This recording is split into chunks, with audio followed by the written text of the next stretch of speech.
विद्यार्थी मित्र, आजचं हे 7वं लेक्चर. लास्ट व्हिडिओ लेक्चरला आपण Kirchhoff's law of radiation, Kirchhoff's law of heat radiation याला सुरुवात केली होती. याचं स्टेटमेंट पाहिलं होतं. याचं अल्टरनेटिव्ह स्टेटमेंटसुद्धा आपण पाहिलं होतं, परंतु याची थेरॉटिकल प्रूफ ही पाहिली नव्हती. म्हणून आजच्या व्हिडिओ लेक्चरमध्ये आपण सुरुवातीला Kirchhoff's law of heat radiation याचं स्टेटमेंट परत एकदा पाहणार आहोत आणि त्यानंतर त्याची प्रूफ पाहणार आहोत. तर Kirchhoff's law of heat radiation, समजा एखादी बॉडी असेल, ऑर्डिनरी बॉडी, आणि एखादी परफेक्टली ब्लॅक बॉडी. ऑर्डिनरी बॉडीची इमिसिव्ह पॉवर आर आहे. ऑर्डिनरी बॉडीचं कोएफिशियंट ऑफ ॲब्सॉर्प्शन ए इतकं आहे. तर परफेक्टली ब्लॅक बॉडीचं इमिसिव्ह पॉवर ही आर बी इतकी आहे. दोन्ही बॉडीज, ऑर्डिनरी बॉडी आणि परफेक्टली ब्लॅक बॉडी, दोन्ही बॉडी सेम टेम्परेचरला आहेत. असं सगळं असेल तर Kirchhoff's law of heat radiation याचं mathematical statement R by A is equal to R B असं आहे. आणि Kirchhoff's law of heat radiation याचं स्टेटमेंटचं वर्डिंग सांगायचं म्हटलं तर the ratio of emissive power of a body to its coefficient of absorption is equal to emissive power of perfectly black body at the same temperature and for all wavelength. परत एकदा meaning समजून घ्या. Ordinary body, perfectly black body, दोन्ही bodies at same temperature. Ordinary बॉडीची emissive power R इतकी. Ordinary बॉडीचा coefficient of absorption A इतका. तर परफेक्टली ब्लॅक बॉडी याची इमिसिव्ह पॉवर आर बी. असं जर असेल तर Kirchhoff's law of heat radiation याचं mathematical statement R by A is equal to R B. आणि Kirchhoff's law of heat radiation या लॉचं जे स्टेटमेंट आहे त्याचं वर्डिंग असं आहे, the ratio of emissive power of a body to its coefficient of absorption is equal to emissive power of perfectly black body at same temperature and for all wavelength. तर हे Kirchhoff's लॉचं statement.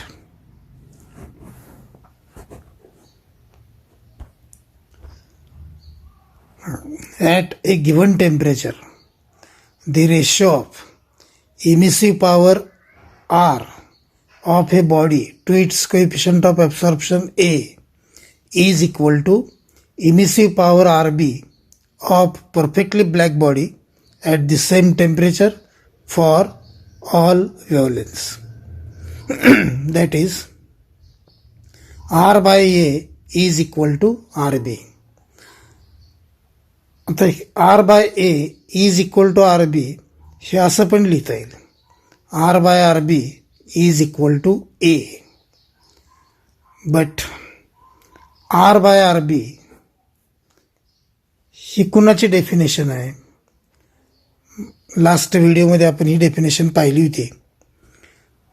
तर R bye R B या रेशोला coefficient of emission E असं म्हणतात, किंवा coefficient of emission E याच्या डेफिनेशनचं wording असं आहे, the ratio of emissive power of a body to emissive power of perfectly black body is called as coefficient of emission E or emissivity E of a body.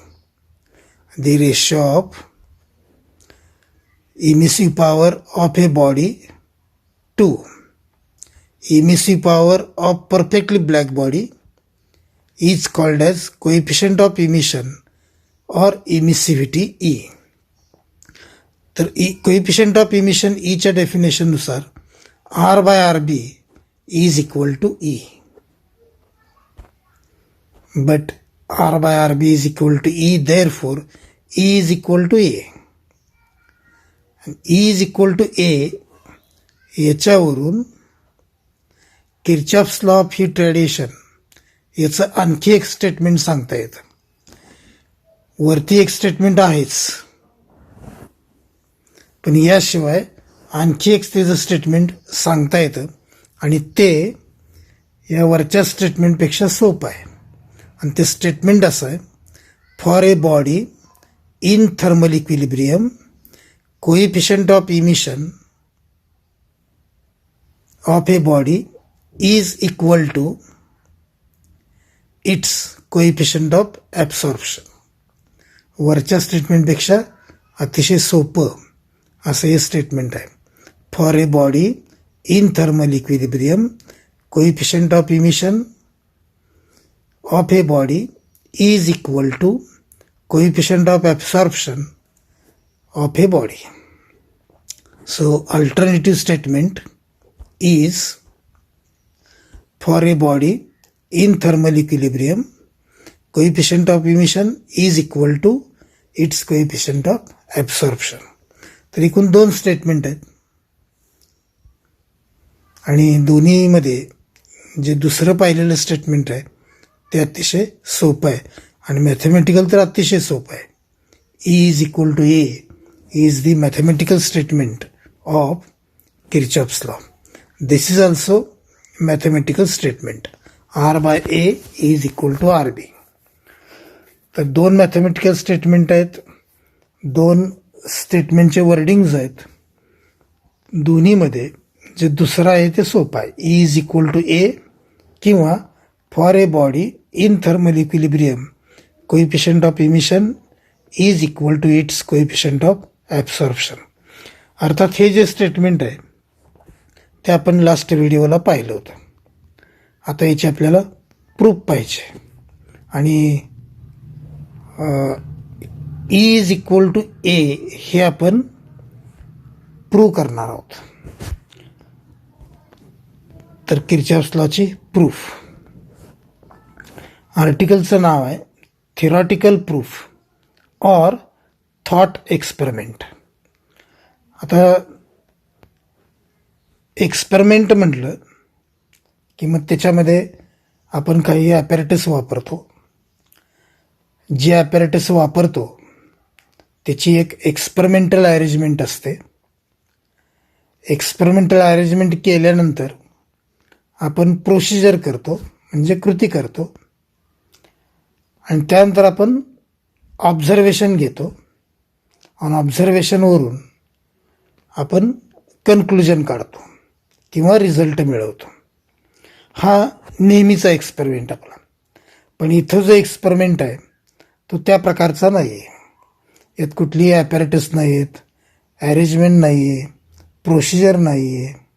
तर हा जो experiment आहे हा theoretical experiment आहे किंवा thought experiment आहे. याच्यामध्ये विचारांचा प्रयोग आहे. याच्यामध्ये फक्त विचार करायचा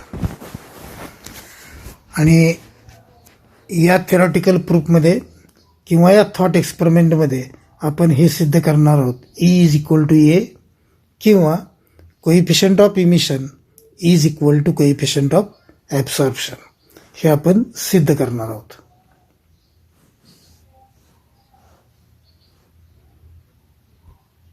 ओके, सुरुवातीला एक फिगर आहे. तर या फिगरमध्ये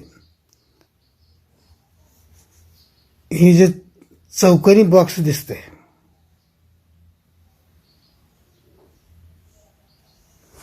हे कॉन्स्टंट टेम्परेचर एन्क्लोजर आहे.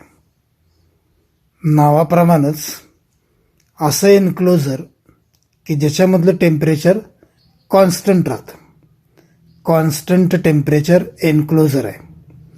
जसं की आपण थर्मास वापरतो. थर्मासमध्ये ठेवलेला गरम चहा हा गरमच राहतो. थर्मास हे असं एन्क्लोजर आहे की ज्याच्या आत जी बॉडी असेल किंवा चहा असेल त्याचं टेम्परेचर कॉन्स्टंट राहतं, ते बदलत नाही. थर्मासमध्ये गरम चहा असेल आणि बाहेर बर्फ जरी पडत असेल तरी तो गरम चहा गरमच राहतो.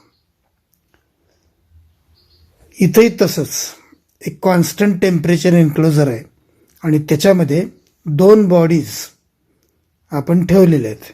एक बॉडी ए आहे तर दुसरी बॉडी बी आहे. So two bodies are kept in constant temperature enclosure. असं या फिगरचं थोडक्यात एक्सप्लेनेशन सांगता येईल. फिगर शोज किंवा two bodies are kept in constant temperature enclosure. So consider two bodies kept in constant temperature enclosure. आणि two बॉडीजपैकी जी बॉडी ए आहे ती ऑर्डिनरी बॉडी आहे, साधी बॉडी आहे. परंतु बॉडी बी जी आहे ती मात्र परफेक्टली ब्लॅक बॉडी आहे. तर ordinary body A and perfectly black body B are kept in constant temperature enclosure. आणि ह्या दोन्ही बॉडीज फिगरमध्ये पण लक्षात येते आपल्या, ह्या दोन्ही बॉडीचा शेप सारखा आहे. आणि फिगरवरून लक्षात येते की बॉडी ए आणि बॉडी बी दोन्ही बॉडीज ह्या स्पेरिकल आहेत. फक्त शेपच सारखा आहे असं नव्हे, त्यांचा सरफेस एरिया पण सारखा आहे किंवा त्याची साईज सारखी आहे असं म्हटलं तरी चालेल. एक बॉडी छोटी एक बॉडी मोठी असं नाही आहे. तर दोन्हींची साईज सेम आहे की जेणेकरून दोन्हींचा सरफेस एरिया हा सुद्धा सेम राहील. तर दोन्हींचा शेप आणि दोन्हींचा सरफेस एरिया हा सेम आहे. आपण असं म्हणू शकतो की geometrical shape and surface area of two bodies are same. Geometrical shape and surface area of both bodies are same. आता जी ऑर्डिनरी बॉडी ए आहे तिची इमिसिव्ह पॉवर आर आहे. So R is the emissive power of a body. जी perfectly black body आहे तिची emissive power R B आहे. So R B is the emissive power of body B. याशिवाय जी ordinary body A आहे तिचा coefficient of absorption A आहे. So small A is the coefficient of absorption of body A. आता इथं आपण म्हटले R emissive power of body A आहे, R B emissive power of body B आहे, A coefficient of absorption of body A आहे. एवढं पुरेसं नाही. हा जो एक्सपेरिमेंट आहे तो थॉट एक्सपेरिमेंट आहे. त्यामुळं आर म्हणजे इमिसिव्ह पॉवर एवढा मिनिंग लक्षात असणं पुरेसं नाही. तर इमिसिव्ह पॉवरच्या डेफिनेशन सहित आर आणि आर बी यांचे मिनिंग्स लक्षात पाहिजेत. इमिसिव्ह पॉवर कशाला म्हणतात तर gradient energy emitted per unit time by a body is called as emissive power. अगदी थोडक्यात सांगायचं म्हटलं तर एखादी बॉडी असेल, बॉडीच्या युनिट एरियानं युनिट टाईममध्ये बॉडीच्या युनिट एरियानं युनिट टाईममध्ये जी रॅडियंट एनर्जी इमिट केली आहे, जी रॅडियंट एनर्जी इमिट केल्या तिला emissive power of a body असं म्हणायचं. फक्त एवढं जर लक्षात ठेवलं तरी चालेल की युनिट टाईममध्ये बॉडीनं इमिट केलेली क्वांटिटी ऑफ रेडियंट एनर्जी म्हणजे इमिसिव्ह पॉवर. मग बॉडी एची इमिसिव्ह पॉवर आर आहे, याचा अर्थ बॉडी ए युनिट टाईममध्ये आर इतकी रेडियंट एनर्जी इमिट करते. परफेक्टली ब्लॅक बॉडी बीची इमिसिव्ह पॉवर आर बी आहे, याचा अर्थ perfectly black body B unit टाईममध्ये आर बी इतकी रेडियंट एनर्जी इमिट करते. याशिवाय बॉडी एचा कोइफिशियंट ऑफ ॲब्सॉर्प्शन ए आहे, याचा अर्थ जर बॉडी एवरती क्यू इतकी रेडियंट एनर्जी इन्सिडेंट होत असेल, बॉडी एवरती क्यू इतकी रेडियंट एनर्जी इन्सिडेंट होत असेल आणि क्यूपैकी जर क्यू ए इतकी रेडियंट एनर्जी बॉडी ए ॲब्सॉर्ब करत असेल तर क्यू ए बाय क्यू या रेशोला कोइफिशियंट ऑफ ॲब्सॉर्प्शन असं म्हणायचं. किंवा त्याचं वर्डिंगच सांगायचं म्हटलं तर the ratio of quantity of radiant energy absorbed by a body to quantity of radiant energy incident on body is called as coefficient of absorption. तर आर, आर बी आणि A यांचे स्लाईडमध्ये दिसत आहेत तेवढे मिनिंग पुरेसे नाही आहेत. आरचा meaning emissive power of A, R बीचा meaning emissive power of B, एचा meaning coefficient of absorption of A, एवढं पुरेसं नाही आहे. ए या बॉडीची इमिसिव्ह पॉवर आर आहे, याचा अर्थ बॉडी ए युनिट टाईममध्ये आर इतकी रेडियंट एनर्जी इमिट करते. बॉडी बीची इमिसिव्ह पॉवर आर बी आहे, याचा अर्थ बॉडी बीचा युनिट टाईममध्ये बॉडी बी युनिट टाईममध्ये आर बी इतकी रेडियंट एनर्जी इमिट करते. Coefficient of absorption of body A आहे, स्मॉल ए आहे, याचा अर्थ क्यूपैकी क्यू ए इतकी रेडियंट एनर्जी बॉडी ॲब्सॉर्ब करते. क्यूपैकी क्यू ए इतकी रेडियंट एनर्जी बॉडी ॲब्सॉर्ब करते. आणि तर क्यू ए बाय क्यूला कोइफिशियंट ऑफ ॲब्सॉर्प्शन असं म्हणायचं. ओके, ह्या डेफिनेशन्स मी 2 वेळा सांगितल्या, व्यवस्थित लक्षात ठेवल्या तर पुढचं एक्सप्लेनेशन आपल्याला इझिली कळेल. तर assume that two bodies, body A and body B, are in thermal equilibrium with CTE. CTE म्हणजे कॉन्स्टंट टेम्परेचर एन्क्लोजर. मागच्या आर्टिकलमध्ये जे आपण बॉक्स पाहिलं होतं, ज्यामध्ये 2 बॉडीज होत्या ए आणि बी, हे जे बॉक्स आहे त्याला आपण कॉन्स्टंट टेम्परेचर एन्क्लोजर किंवा शॉर्टमध्ये CTE असं म्हणतो.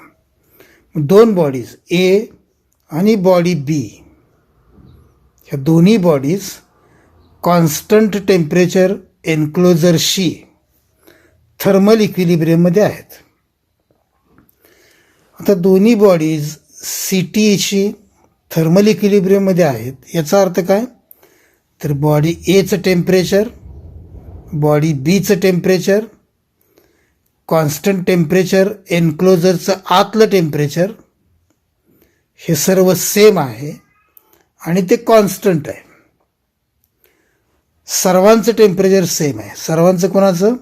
बॉडी ए, बॉडी बी, CTE, सर्वांचं टेम्परेचर सारखं आहे आणि ते बदलत नाही आहे, ते कॉन्स्टंट आहे. तर 2 bodies A and B are in thermal equilibrium with CTE, म्हणजेच temperature of body A is equal to temperature of body B is equal to temperature of CTE and all are constant असं त्याचा अर्थ. ठीक आहे.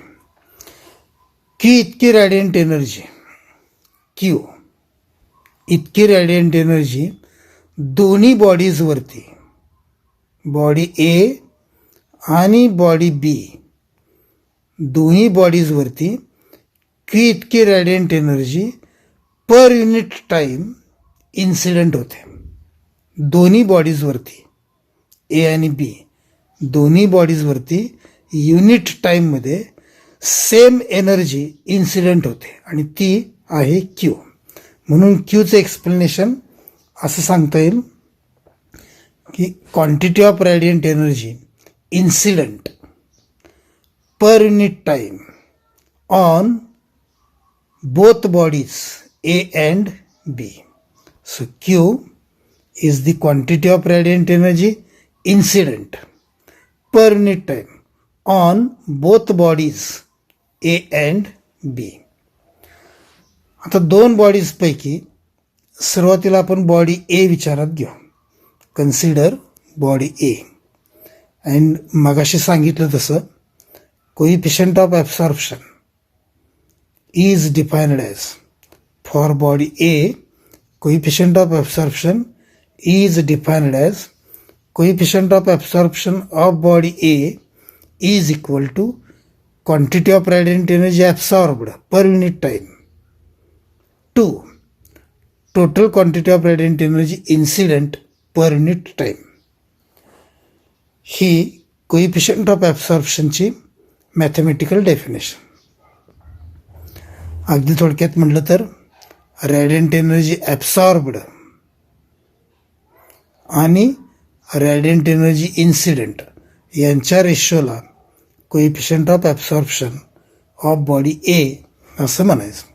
आता ही जी definition आहे ती यासाठी लिहायची. Quantity of radiant energy absorbed per unit time by body A, यासाठी ही डेफिनेशन लिहायची.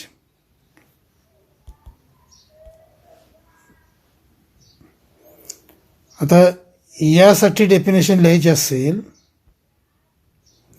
तर quantity of radiant energy emitted quantity of radiant energy absorbed per unit time by body A हा न्युमरेटर आहे.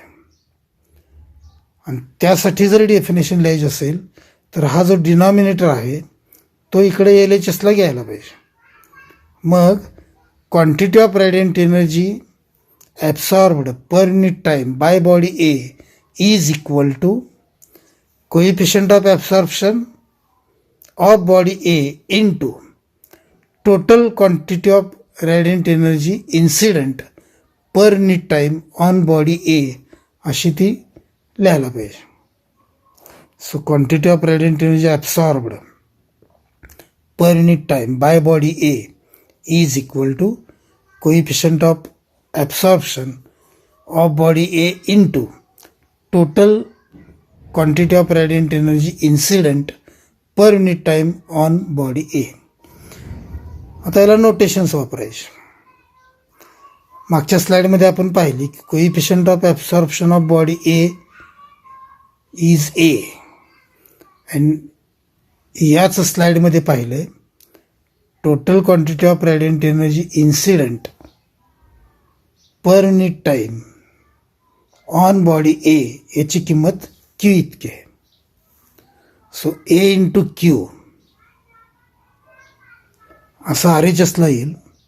तर LHSला quantity of radiant energy absorbed याला notation QA. So QA is equal to A into Q असं लिहिता येईल. So QA is equal to A into Q. तर हे equation लक्षात ठेवा, आपल्याला ते वापरायचं. विशेषतः quantity of radiant energy absorbed by body A per unit time is equal to AQ, हे लक्षात ठेवा. पुढच्या स्लाइडमध्ये आपल्याला वापरायचं. आता बॉडी एनं A इंटू क्यू इतकी रॅडियंट एनर्जी ॲब्सॉर्ब केली आहे बॉडी एनं ए क्यू इतकी रॅडियंट एनर्जी ॲब्सॉर्ब केली आहे पण तरीसुद्धा बॉडी एचं टेम्परेचर कॉन्स्टंट आहे. मागच्या स्लाईडमध्ये आपण पाहिले की temperature of body A is equal to temperature of body B is equal to temperature of C T E is equal to constant असं आपण मागच्या स्लाईडमध्ये पाहिले. मग ए इंटू क्यू एवढी रॅडियंट एनर्जी बॉडी एनं ॲब्सॉर्ब करूनसुद्धा बॉडी एचं टेम्परेचर कॉन्स्टंट राहिले. याचा अर्थ काय होतो की जेवढी रॅडियंट एनर्जी ॲब्सॉर्ब केली आहे ए क्यू तेवढीच रॅडियंट एनर्जी इमिट केली असली पाहिजे. जेवढी ॲब्सॉर्ब केली आहे तेवढीच इमिट केली असेल तरच बॉडीचं टेम्परेचर कॉन्स्टंट राहू शकतं. मग आपण असं म्हणू शकतो as temperature of body A remains constant then radiant energy absorbed per unit time by body A is equal to radiant energy emitted per unit time by body A असं आपण म्हणू शकतो. So as temperature of body A remains constant, then quantity of radiant energy absorbed per unit time by body A is equal to quantity of radiant energy emitted per unit time by body A. मुद्दाम हे equation लिहिताना absorbed आणि emitted ह्याला आपण lavender colour वापरला आहे. हे लक्षात यावं की जेवढं ॲब्सॉर्ब केलं आहे तेवढंच इमिट केलं आहे म्हणून टेम्परेचर ऑफ बॉडी ए हे कॉन्स्टंट राहते. बॉडी एचं टेम्परेचर कॉन्स्टंट का राहतं आहे त्याचं कारण हे quantity of radiant energy absorbed per unit time is equal to quantity of radiant energy emitted per unit time. मागच्या स्लाईडमध्ये आपण हे पाहिलं की quantity of radiant energy absorbed per unit time याची किंमत ए क्यू आहे. ए इंटू क्यू ही quantity of radiant energy absorbed per unit time by body एची किंमत आहे. तर आर एच एसला quantity of radiant energy emitted per unit time ही सरळ सरळ इमिसिव्ह पॉवरची डेफिनेशन आहे. सुरुवातीलाच मी म्हटलं होतं की डेफिनेशन्स लक्षात पाहिजेत. इमिसिव्ह पॉवर आर आहे याचा अर्थ काय? जर इमिसिव्ह पॉवर आर आहे तर त्याचा अर्थ युनिट टाईममध्ये बॉडी आर इतकी रॅडियंट एनर्जी इमिट करते. So quantity of radiant energy emitted per unit time by body A ही बॉडी एच्या इमिसिव्ह पॉवरची डेफिनेशन आहे आणि बॉडी एची इमिसिव्ह पॉवर आर आहे. मग एल एच एसबद्दल ए क्यू असं लिहायचं, आर एच एसबद्दल आर लिहायचं. मग इक्वेशन असं होईल A Q is equal to R. हे इक्वेशन आपल्याला मिळेल आणि ते इक्वेशन नंबर 1 असणार आहे. पण त्याआधी yes that is A Q is equal to R. This is equation number 1.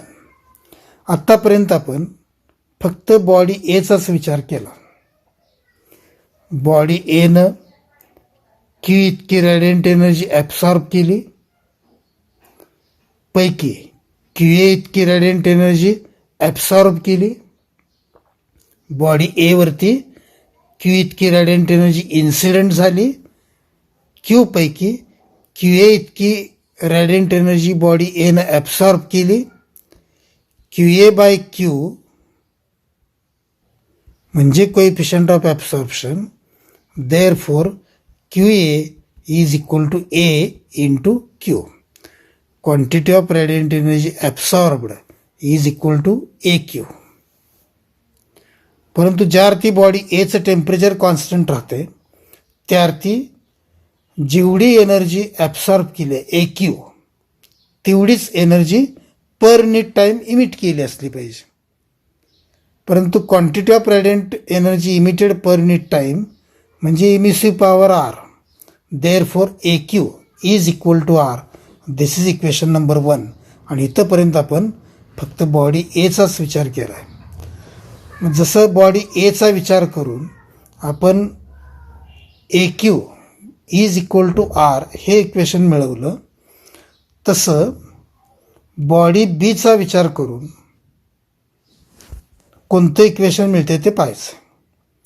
So now consider body बी. आता हे आपल्याला माहीत आहे की ए ही ऑर्डिनरी बॉडी आहे, परंतु बी मात्र परफेक्टली ब्लॅक बॉडी आहे. आणि परफेक्टली ब्लॅक बॉडीचा मिनिंग काय आहे? परफेक्टली ब्लॅक बॉडीची डेफिनेशन काय आहे? A body which absorb all the radiant energy incident on it is called as perfectly black body. जी बॉडी इन्सिडेंट होणारी सर्वच्या सर्व रॅडियंट एनर्जी ॲब्सॉर्ब करते त्या बॉडीला आपण परफेक्टली ब्लॅक बॉडी असं म्हणतो. So as body B is perfectly black body, then it absorb all the radiant energy incident on it. B is perfectly black body and therefore it absorb all the radiant energy incident on it. मग body बी वरती किती रॅडियंट energy incident होते पर unit time? तर आपण मागच्या स्लाईडमध्ये पाहिलं की बॉडी ए वरती तसंच बॉडी बी वरती दोन्ही बॉडीजवरती क्यू इतकीच रॅडियंट एनर्जी इन्सिडेंट होते पर युनिट टाईम. दोन्ही बॉडीजवरती क्यू इतकीच रॅडियंट एनर्जी इन्सिडेंट होते. आणि परफेक्टली ब्लॅक बॉडी असल्यामुळं बॉडी बी इन्सिडेंट होणारी क्यू ही रॅडियंट एनर्जी सर्वच्या सर्व ॲब्सॉर्ब करते. मग आपण असं म्हणू शकतो की रॅडियंट एनर्जी किंवा quantity of radiant energy absorbed per unit time by body B is equal to Q. जी एनर्जी इन्सिडेंट होते ती सर्वच्या सर्व ॲब्सॉर्ब करते. म्हणून quantity of radiant energy absorbed per unit time by body B is Q. So, quantity of radiant energy absorbed per unit time by body B is equal to Q. जसा विचार आपण body एच्या बाबतीत केला तसाच विचार बॉडी बीच्या बाबतीत करायचा. बॉडी बी की इतकी radiant energy per unit time absorb करते, तरीसुद्धा बॉडी बीचं टेम्परेचर कॉन्स्टंट राहतं.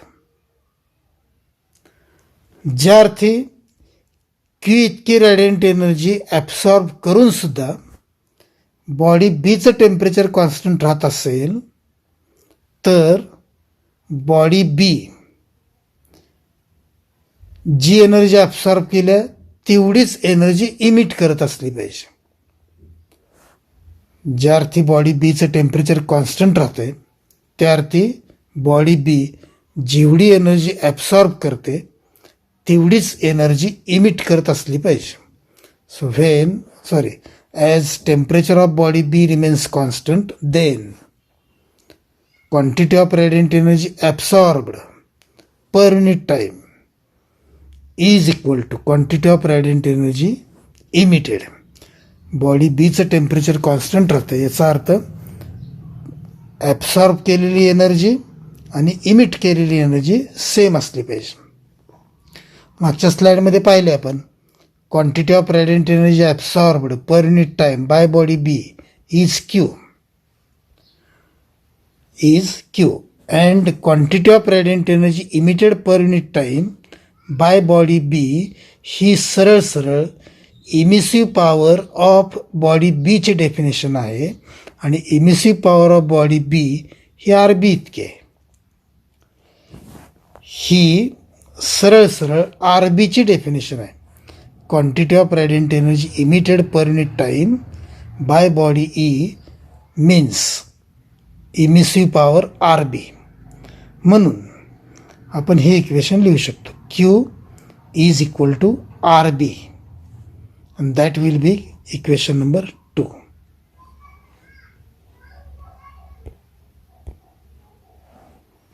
So radiant energy absorbed per unit time is Q and radiant energy emitted per unit time is the definition of RB.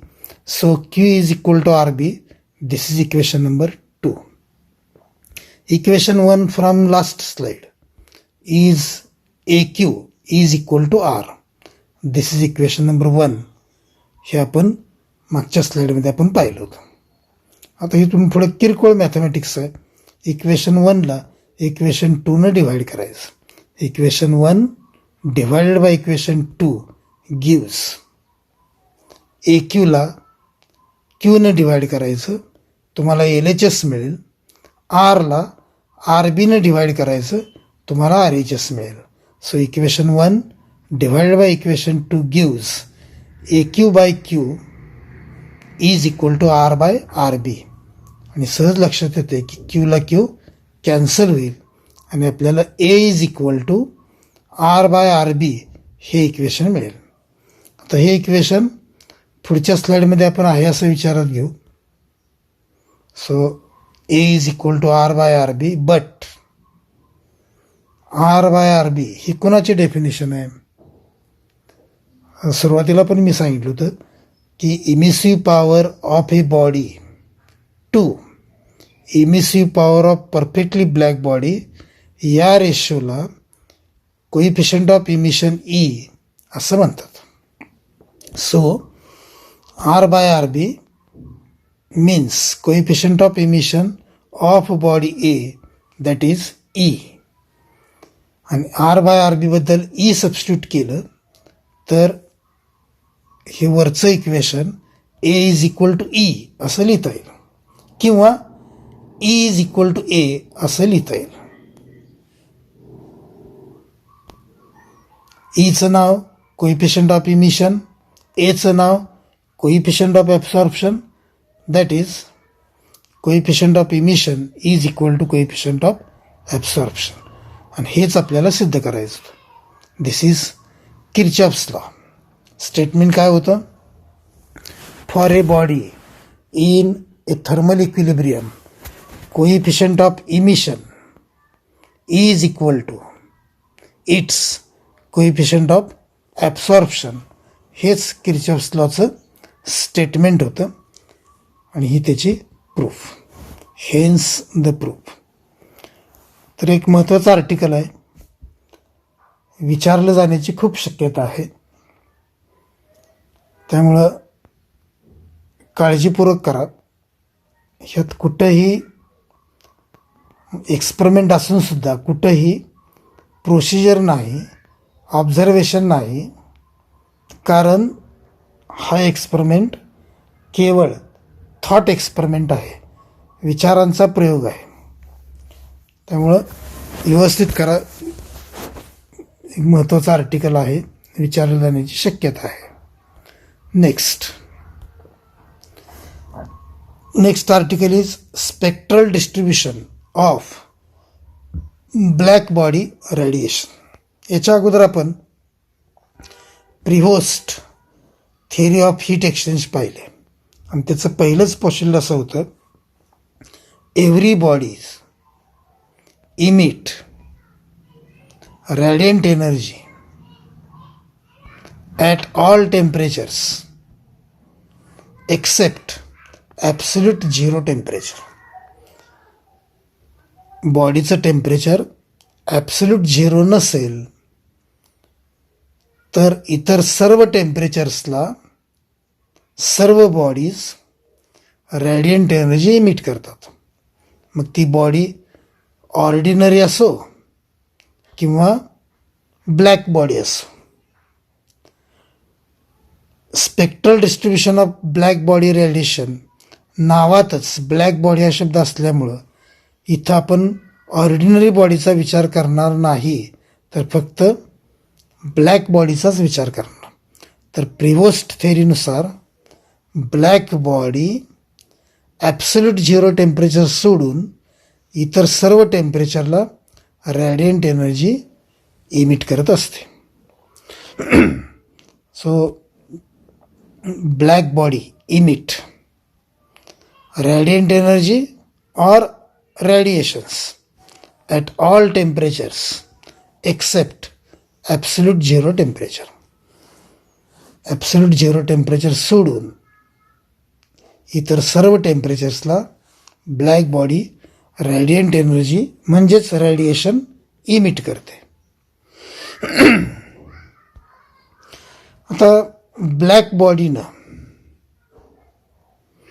G रॅडिएशन्स emit केलेत ती रॅडिएशन्स म्हणजे electromagnetic waves असतात. Electromagnetic waves black body किंवा कुठलीही body जी रॅडिएशन्स emit करते ती रॅडिएशन्स म्हणजेच electromagnetic waves असतात. म्हणून आपण असं म्हणू शकतो की these radiations emitted by black body consists of electromagnetic waves. Radiations emitted by black body consists of electromagnetic waves. तर हा दुसरा पॉईंट.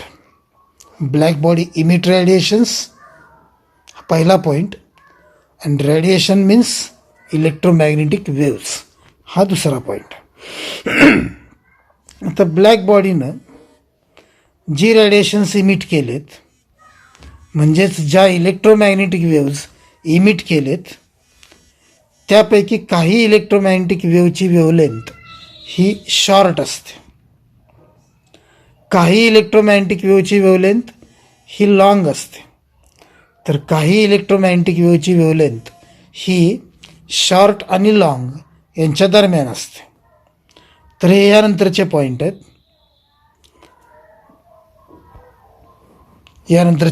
आहेत. पहिले दोन पॉईंट कोणते? तर black body emit radiations. Radiation means electromagnetic waves. Electromagnetic वेव्जमध्ये wavelengths of some electromagnetic waves are shorter. Wavelengths of some electromagnetic waves are longer. And wavelengths of some electromagnetic waves are in between shorter and longer wavelengths. ही तीन वेगवेगळी वाक्य आपण वापरली. Some wavelengths are shorter, some are longer, some are in between shorter and longer. तीन वाक्य वापरली. हे एकाच वाक्यात असं सांगता येईल. In short, electromagnetic waves have wide range of wavelengths. वेव्हलेंथची रेंज जी आहे ती मोठी आहे, व्यापक आहे. व्यापक आहे याचा अर्थ त्यामध्ये शॉर्टर वेव्हलेंथच्या पण वेव्ज आहेत, लॉंगर वेव्हलेंथच्या पण वेव्ज आहेत आणि आदल्यामधल्या पण वेव्ज आहेत. याचा अर्थ वाईड रेंज ऑफ वेव्हलेंथ्स असणाऱ्या त्या इलेक्ट्रोमॅग्नेटिक वेव्ज आहेत. मग दोन सायंटिस्ट आहेत, ल्युमर आणि प्रिंग्झहेम. ह्या दोन शास्त्रज्ञांनी ह्या वेव्हलेंथचा स्टडी केला. ज्या वाईड रेंज ऑफ वेव्हलेंथचा स्टडी केला corresponding to different wavelengths. Lummer, Pringsheim ह्या दोन शास्त्रज्ञांनी distribution of radiations corresponding to different wavelengths याचा स्टडी केला. Distribution of radiations corresponding to different wavelength याचा स्टडी केला म्हणजे काय केलं तर डिस्ट्रीब्युशन याचा अर्थ वाटणी. मग जी रेडिएशन्स इमिट झालेत त्यापैकी शॉर्टर वेवलेंथ असणारे वेव्ज किती, लॉंगर वेवलेंथ असणारे वेव्ज किती, शॉर्टर आणि लॉंगर वेवलेंथच्या दरम्यान असणाऱ्या वेवलेंथचे वेव्ज किती, म्हणजे वाटणी कशी झाली shorter longer and in between shorter and longer याच्यामध्ये डिस्ट्रीब्युशन कसं झालं आहे याचा स्टडी ल्युमर अँड प्रिंगझेम या दोन शास्त्रज्ञांनी केला. थोडक्यात these two scientists studied distribution of radiations corresponding to different wavelength. आणि त्यासाठी त्यांनी काय केलं की black body is placed at different fixed temperatures. डिस्ट्रीब्युशनचा स्टडी करताना पहिल्यांदा काय केलं ल्युमर आणि प्रिंगझेमनं, तर ब्लॅक बॉडी वेगवेगळ्या टेम्परेचरला ठेवली. वेगवेगळ्या टेम्परेचरला ठेवून त्यानंतर काय केलं तर measured the intensity of radiant energy for different wavelengths. वेगवेगळ्या वेवलेंथचे इंटेन्सिटी किती आहे ही त्यांनी मोजली. आता एक कळणार नाही तुम्हाला, कळावं म्हणून मी एक्झाम्पल सांगतो की पहिल्यांदा आपण नंतर तो ग्राफही पाहणार आहोत. 3000 केल्विन या टेम्परेचरला ब्लॅक बॉडी ठेवली. दिस इज ब्लॅक बॉडी आणि या ब्लॅक बॉडीचं टेम्परेचर 3000 केल्विन हे फिक्स टेम्परेचरला ठेवली. आणि त्यानंतर त्याने असं स्टडी केला की शॉर्टर वेवलेंथ असणारे इलेक्ट्रोमॅग्नेटिक वेव्ज किती आहेत, उदाहरणार्थ 100 आहेत. लॉंगर वेवलेंथ असणाऱ्या इलेक्ट्रोमॅग्नेटिक वेव्ज किती आहेत, समजा त्या 1000 आहेत. आणि शॉर्टर आणि लॉंगर या दरम्यान वेवलेंथ असणाऱ्या वेवलेंथ किती आहेत, तर त्या 5000 आहेत. अर्थात हे जे नंबर्स सांगतोय मी 100, 5000, 1000 हे बोगस आहे, तुम्हाला कळावं म्हणून मी सांगतोय. Body kept at fixed temperature and then intensity is measured for different wavelength, shorter wavelength, longer wavelength and in between shorter and longer wavelength. परत काय केलं, परफेक्टली ब्लॅक बॉडी 4000 केल्विन या फिक्स टेम्परेचरला ठेवली. त्यानंतर परत एकदा शॉर्टर वेवलेंथ असणाऱ्या waves किती आहेत त्या मोजल्या, त्या समजा 200 आहेत. लॉंगर वेवलेंथ असणाऱ्या वेव्ज किती आहेत तर त्या समजा 300 आहेत. आणि in between shorter and longer wavelength असणाऱ्या वेव्ज किती आहेत तर त्या 6000 आहेत.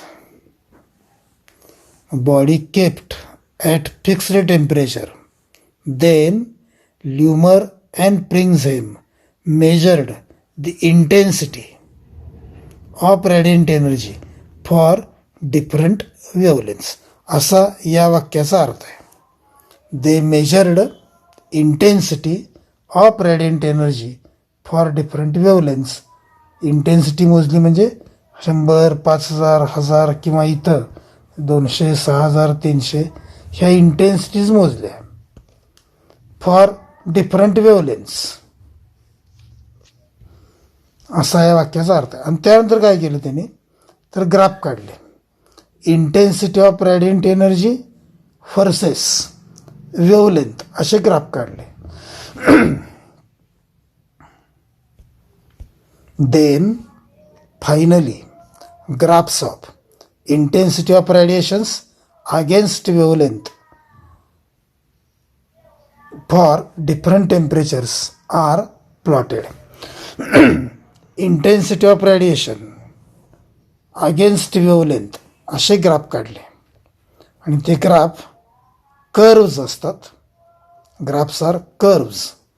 आणि ते नेमके कसे असतात ते या फिगरमध्ये दिसतंय.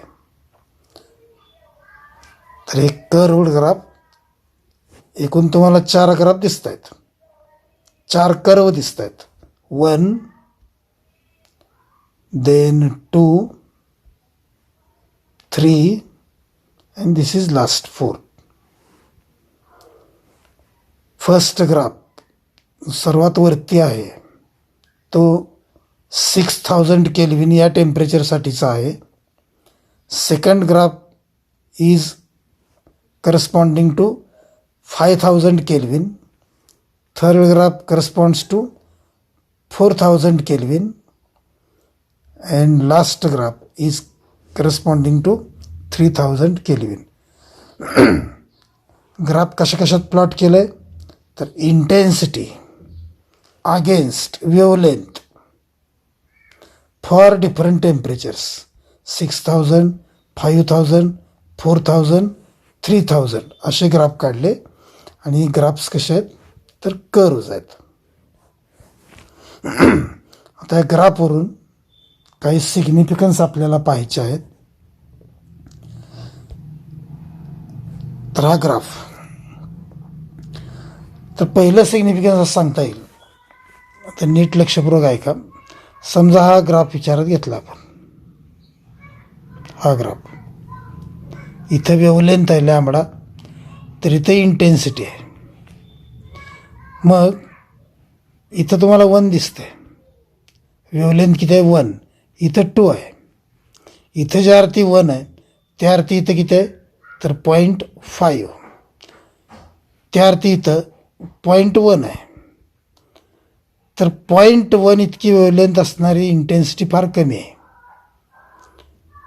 0.2 असणारी इंटेन्सिटी किती आहे तर 1 आहे.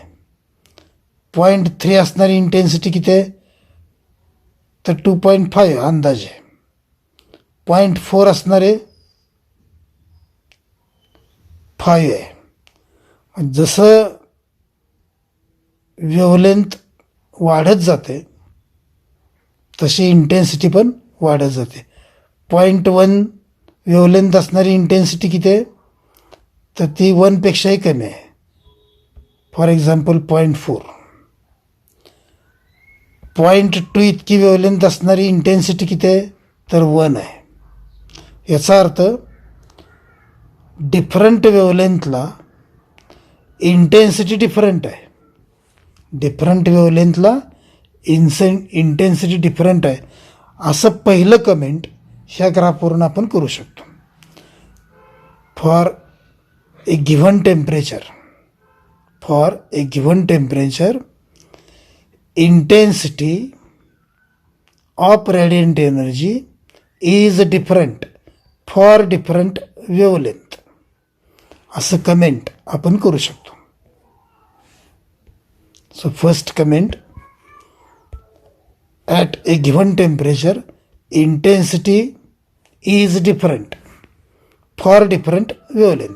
इंटेन्सिटी कोणाची तर intensity of radiant energy.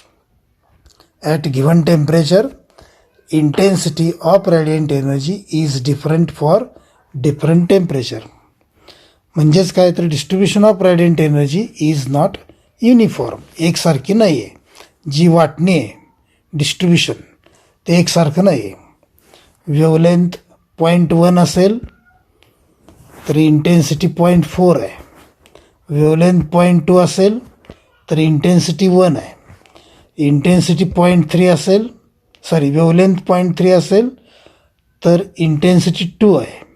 So intensity of radiant energy is different for different wavelength, that is distribution is not uniform असं आपण म्हणू शकतो.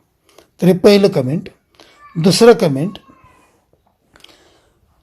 की जसजसं वेवलेंथ वाढत जाते 0.1, 0.2, 0.3 तसतसं इंटेन्सिटी वाढत जाते 0.4, 1, 2.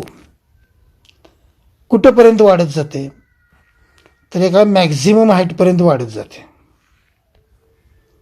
इंटेन्सिटी वाढत जाते, वाढत जाते, वाढत जाते, वाढत जाते. मॅक्झिममला पोचते. त्यानंतर ती वाढत नाही, तर त्यानंतर ती कमी कमी होत जाते. जसजसं वेव्हलेंथ वाढत जाईल, जसजशी वेव्हलेंथ वाढत जाईल तशी सुरुवातीला इंटेन्सिटी वाढत जाते, मॅक्झिमम होते आणि त्यानंतर ते डिक्रीज होते. पण दुसरं कमेंट असं करता येईल, at a given temperature intensity of radiant energy increases with increase in wavelength, reaches to maximum and then decreases with increase in wavelength. असं कमेंट करता येईल. समजून घ्या. At a given temperature initially intensity increases, reaches to maximum and then decreases with increase in wavelength. तर असं second comment करता येईल. At a given temperature intensity of radiant energy increases with increase in wavelength, reaches to maximum and then decreases with further increase in wavelength. तिसरं comment असं करता येईल. आता 6000 kelvin याचा हा जो सर्वात वरचा ग्राफ आहे तो विचारात घेतला तर ज्या वेव्हलेंथला रेडियंट एनर्जी मॅक्झिमम मिळते, ज्या वेव्हलेंथला इंटेन्सिटी मॅक्झिमम मिळते, त्या वेव्हलेंथला लॅम्बडा मॅक्सनं डिनोट केलं जातं. लॅम्बडा मॅक्स असं तिसरं कमेंट आहे. दिस wavelength for which intensity is maximum is denoted by lambda max. Second graph जरी विचारात घेतला तर this wavelength for which intensity is maximum is denoted by lambda max. असं तिसरं कमेंट आहे. The wavelength for which intensity is maximum is denoted by lambda max. अर्थात intensity कोणाची, तर इंटेन्सिटी ऑफ रेडियंट एनर्जी. ज्या वेव्हलेंथला intensity of radiant energy maximum असते ती वेव्हलेंथ लॅम्बडा मॅक्सने डिनोट करतो. आणि इथं लक्षात घ्या, लॅम्बडा मॅक्स म्हणजे मॅक्झिमम वेव्हलेंथ नव्हे. लॅम्बडा मॅक्स म्हणजे मॅक्झिमम वेव्हलेंथ नव्हे, तर अशी वेव्हलेंथ की ज्या वेव्हलेंथला intensity of radiant energy maximum असते. हे लक्षात घ्या. Lambda max is not maximum wavelength.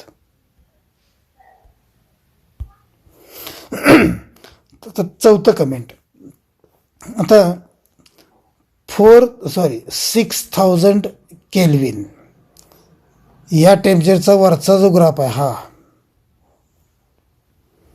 त्या ग्राफसाठी लॅम्बडा मॅक्सची किंमत ही आहे, अंदाजे 5.5 इतके, 0.5 इतके. इथं 1 आहे म्हणजे इथं 0.5 आहे.